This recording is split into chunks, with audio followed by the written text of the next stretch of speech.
Okay, umpisa na natin kay Direk. Paano po nabuo yung cast and how does your approach to Incognito differ from the traditional action teleseries that have been produced in the past? Okay, yung cast, talagang pinag-aralan kong mabuti kung sino yung babagay. Of course, I aspired to have the best actors in the Philippines to compose of this lead cast ng Incognito. I did my homework. I watch a lot of films and videos that they have available online para makita kung sino talagang babagay dito. So, Direk, meron po siya pagkakaiba dun sa mga action teleserye in the past?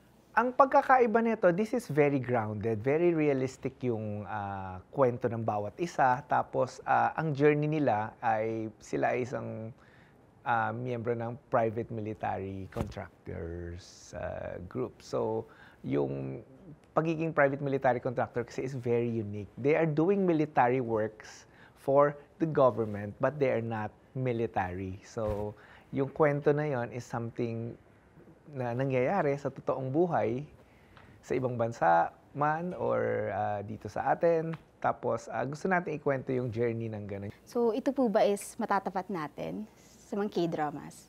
Yun yung pinapangarap namin. It's up to the audience. Yun yung pinapangarap namin at pinaghahandaan, pinagtatrabahong mabuti na maging itaas ang quality ng trabaho na meron tayong mga Pilipino. It's up to the audience to judge kung lumalapit ba tayo or hindi. Okay, thank you, Direk.